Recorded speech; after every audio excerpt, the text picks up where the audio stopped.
moom la jox dëgg bon c'est des appréciations mais lu ci mënti am il faut peut-être s'arrêter sur une chose il a raison et je suis d'accord avec lui et je le dis depuis très longtemps si Ousmane Sonko ne peut pas être candidat moo ko teg boppam parce que moo taxaw yëkkati téléphone am j'ai les preuves que li may wax am na dans le dossier Mame Mbaye Niang bañ ko daanee première instance daan ko appel son avocat moo taxaw mu ne dossier bi buñ ko dëggalee Ousmane Sonko n'est pas candidat ñëpp di ko dégg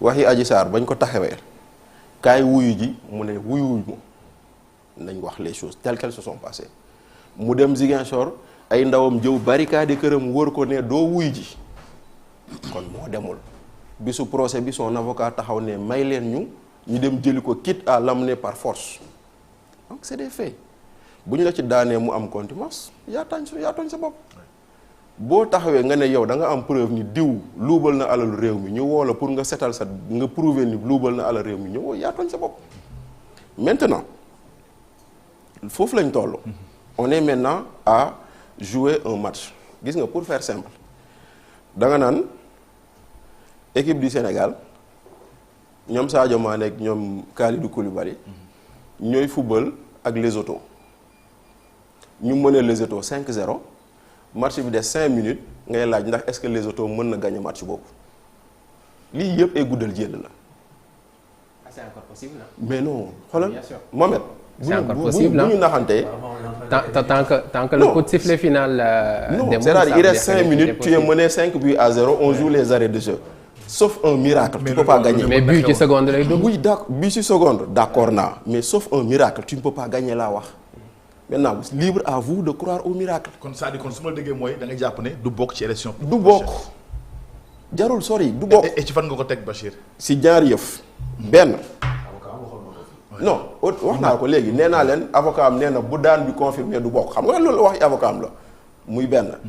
deuxièmement code électoral moo ne ku ñu condamné par contumace doo bokk te moom il est condamné par contumace ñu génnee la ci fichier bi.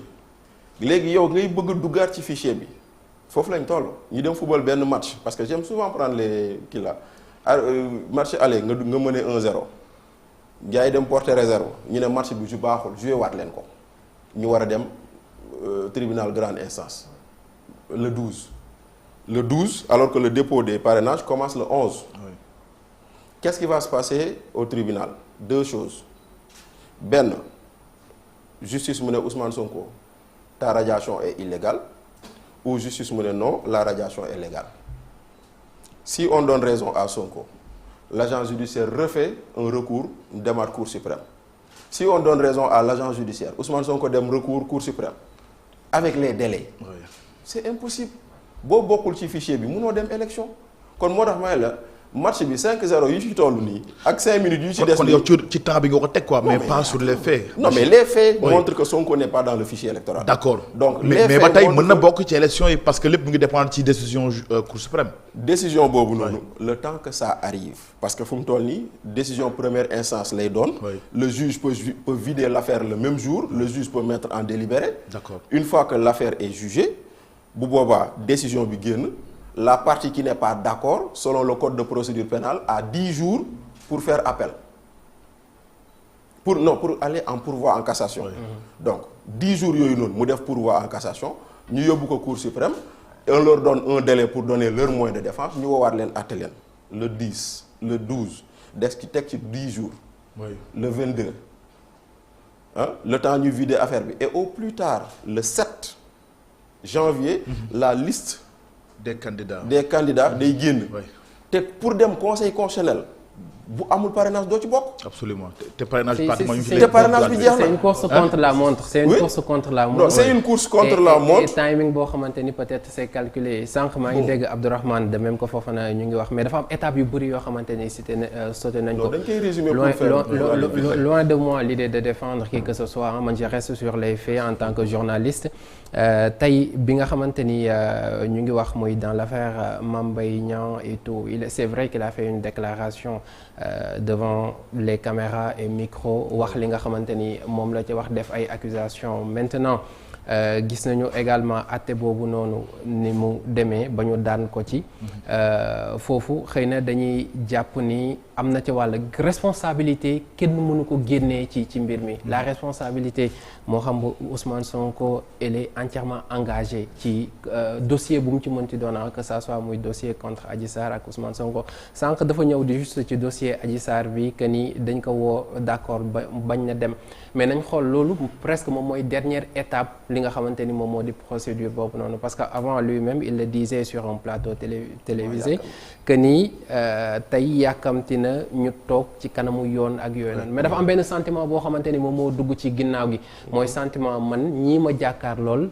seen objectif lenn kese la mooy na saxal ma mooy ma bañ a bokk ci élection yi donc c'est une affaire juridique boo xamante ni au départ ñaari citoyen la concerné woon et tant que mu ngi doon resté ci ñaari citoyen yooyu noonu mënoon na dem mais dañ toog ba mu yàgg c'est vrai que c'est lui qui a crié au complot mais également bu ñu fàtte ne ci ginnaaw gi y a toute une coalition et la coalition Benno Bokk Yaakaar ñoom ñuy wax ni yoon moo leen ci tax a jóg seen yoon nekkul woon ci dossier boobu noonu ñu mel ni ñoom ñoo porté li nga xamante ni ñoom ñoo porté li nga xamante ni moom moo di combat boobu noonu donc et pour moins que ça mooy li ma la wax ne la précédent dafa am tey Karim Wade bokkul élection pour moins que ça charge yi ñu teg Ousmane Sonko teguñu ko ci kawam Khalifa Babacar Sall pareil muy affaire caisse d'avance bi dañ jàppoon ni moom mooy troisième cible bi nga xamante ni c'est moom mooy la personne à abattre exactement mais ci politique la ñu nekk gis nga am politique les erreurs se payent cash yow yaa ngi koy wax tey am na ci ay problèmes yoo xamante ni xëy na mënoon na ko éviter en tant que Ousmane Sonko bi nga xamante ni bu ñu fàtte ni il est sorti troisième ci la dernière présidentielle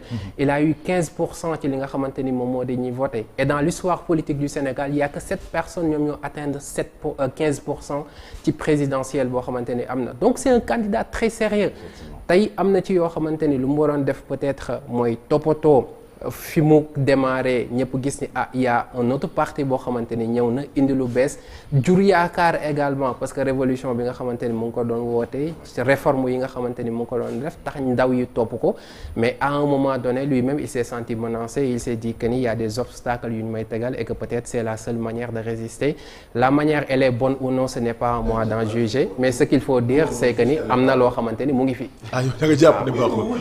mais on ne défie pas un État. On ne défie pas un État. Donc la manière ne peut pas être bonne. Gis nga ku songu État gagné tu as fait un coup d'État.